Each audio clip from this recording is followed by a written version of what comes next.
আপনি মুখে কাপড় দিয়ে রেখেছেন, আমার সন্দেহ হচ্ছে। আমি আমার নাম বলতে পারবো না। হিন্দুদের কোন বইতে এটা লেখা আছে? আমি এটা বলতে চাইছি যে এই যে ধারণাটা, প্লিজ আপনি প্রথমে রেফারেন্স দিন, তারপর তুলনা করুন।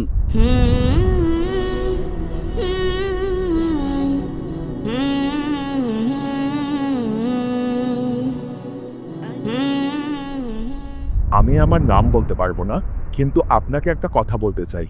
হিন্দু ধর্মে ত্রিকালদর্শী বলে একটা ধারণা আছে এবং বলা হয় কিছু ঋষিমুনি ত্রিকালদর্শী ছিলেন, কিন্তু আসলে এই ধারণাটি প্রথমে আল্লাহ তাআলার জন্য ছিল। ভগবান ঈশ্বর পরমেশ্বরের জন্য ছিল যে একমাত্র আল্লাহই ত্রিকালদর্শী।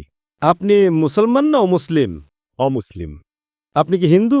হ্যাঁ, কিন্তু সেখানে এই ব্যাপারটা ঘটেছে যে হিন্দুস্তানে যেমন দেওবন্দি এবং বেরেলভি মতবাদও ছিল, তাহলে এটা কি ঠিক নয় যে বেরেলভি মতবাদ ত্রিকালদর্শীর ধারণাটি হুজুর আকরাম সাল্লাল্লাহু আলাইহি ওয়াসাল্লামের জন্য গ্রহণ করে, একই রকম যে তিনি বর্তমান, অতীত, ভবিষ্যৎ তিনটেই জানেন?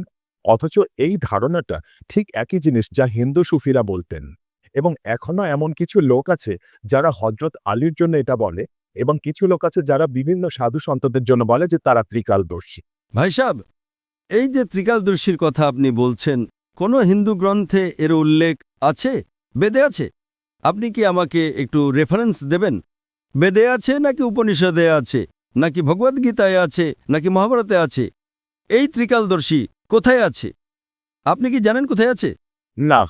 আমি হিন্দু ধর্মের ছত্র, আমি হিন্দু ধর্ম পড়েছি। যা বেদে লেখা আছে তাকে বলে অবতার।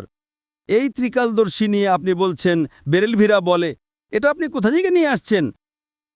আপনি কোন বইতে এটা লেখা আছে বলছেন? হিন্দুদের কোন বইতে এটা লেখা আছে? আপনি কি নিজের মন থেকে বলছেন? আমি আমার মন থেকে বলছি। আপনার মন গড়া কথার সাথে আমার কোনো লেনদেন নেই। এখানে এই হিন্দু ধর্ম সম্পর্কে আপনি বইয়ের রেফারেন্স দিন। তাহলে হিন্দু ধর্ম বলবেন না, বলুন আমি মন থেকে বলছি। যখন হিন্দু ধর্মের রেফারেন্স দেবেন তখন প্রমাণ চাই। আমি ইসলাম নিয়ে বললে প্রমাণ পেশ করব, কোরআনের রেফারেন্স দেব, এই সূরা এই আয়াত নম্বর। হাদিস পেশ করলে কোন হাদিস থেকে সেটাও বলবো। আপনি আপনার মন থেকে কথা বলছেন। হতে পারে আপনি এমন কোনো হিন্দু বইতে পড়েছেন যার কোনো মূল্য নেই। আমার কথা শুনুন, হিন্দু ধর্মগ্রন্থের মধ্যে সবচেয়ে উঁচু গ্রন্থ হলো বেদ। বেদে কি লেখা আছে? বেদে লেখা নেই। উপনিষদে লেখা আছে? লেখা নেই। কেন হিন্দু বলছেন? আমি এটা বলতে চাইছি যে এই যে ধারণাটা আমরা নিচ্ছি, আমরা নিচ্ছি না, ধারণাটাই জানি না কোত্থেকে আপনি নিচ্ছেন। আমরা বলি না যে মোহাম্মদ সাল্লাল্লাহু বর্তমান, অতীত, ভবিষ্যৎ জানেন। এটা আপনি বলেন, আমি বলি না। মোহাম্মদ সাল্লাল্লাহু আলাইহি ওয়াসাল্লাম পৃথিবীর শ্রেষ্ঠ মানুষ, সর্বশ্রেষ্ঠ। তার কাছে ততটুকু ইলমে গায়েব ছিল যতটুকু আল্লাহ তাআলা বলেছেন। তিনি অনেক অতীত, বর্তমান, ভবিষ্যতের কথা জানতেন, কিন্তু সবটা নয়। আল্লাহ তাকে যতটুকু জানিয়েছেন তার কাছে ঠিক ততটুকু ইলমে গায়েব ছিল। আমি আসলে দুটোর তুলনা করছিলাম যে প্লিজ আপনি প্রথমে রেফারেন্স দিন, তারপর তুলনা করুন। আপনি রেফারেন্স না দিয়ে এমন কথা বলছেন, আপনি শুধু বিভ্রান্ত করছেন। আপনি বুঝলেন তো? মুখে কাপড় বেঁধেছেন, নাম বলছেন না, কোনো সমস্যা নেই। গতকাল এত হিন্দু এসেছিল, গতকাল এত প্রশ্ন করেছে, আপনি মুখে কাপড় দিয়ে রেখেছেন, আমার সন্দেহ হচ্ছে। আপনি রেফারেন্স দিন, আমার কোনো আপত্তি নেই, নইলে অন্য কোনো প্রশ্ন করুন। আমার দ্বিতীয় প্রশ্ন হলো, যেমন নাস্তিক শব্দটি আছে, এখন ইসলামে কাফের শব্দটি আছে, তো এই দুটো শব্দ কি একই? ভাইসাব প্রশ্ন করেছেন যে নাস্তিক এবং কাফিরের অর্থ কি এক? না, এক নয়। নাস্তিক মানে যে খোদা বা ঈশ্বরকে মানে না, সে বলে তার অস্তিত্বই নেই, অ্যাথিস্ট। নাস্তিক মানে অ্যাথিস্ট, মানে সে বলে খোদার কোনো অস্তিত্বই নেই। কাফিরের অর্থ হলো যে কুফর করে, গোপন করে। কাফির শব্দটি আরবি শব্দ কুফর থেকে এসেছে, যার অর্থ গোপন করা, এবং ইসলামিক পরিভাষায় কাফির তাকে বলা হয় যে ইসলামের সত্যকে অস্বীকার করে। গোপন করা বা অস্বীকার করাকে কুফর বলে।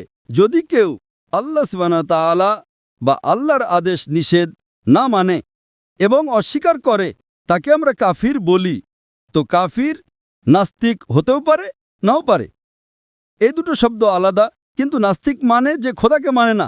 কাফির খোদাকে মানতে পারে, কিন্তু ভুল খোদাকেও মানতে পারে। ইংরেজিতে আপনি যাকে কাফির বলছেন তাকে অ্যাথিস্ট বলে, নাস্তিককে ইংরেজিতে অ্যাথিস্ট বলে। কাফিরকে বলা হয় ওয়ান হু রিজেক্টস। দুটোর মধ্যে পার্থক্য আছে। হতে পারে কখনো নাস্তিক আর কাফির এক হয়ে যায়, নাস্তিক কাফির হতে পারে, কাফির নাস্তিক হতে পারে। দুটোর অর্থ আলাদা। নাস্তিক মানে যে খোদার অস্তিত্বে বিশ্বাস করে না, কাফির হলো যে অস্বীকার করে। হতে পারে একজন মানুষ খোদাকে মানে কিন্তু সঠিক খোদাকে মানে না, সেও কাফির হতে পারে। তাই কাফির মানেই যে নাস্তিক হতে হবে এমন জরুরি নয়। হতেও পারে নাও পারে। আশা করি উত্তরটা পেয়েছেন।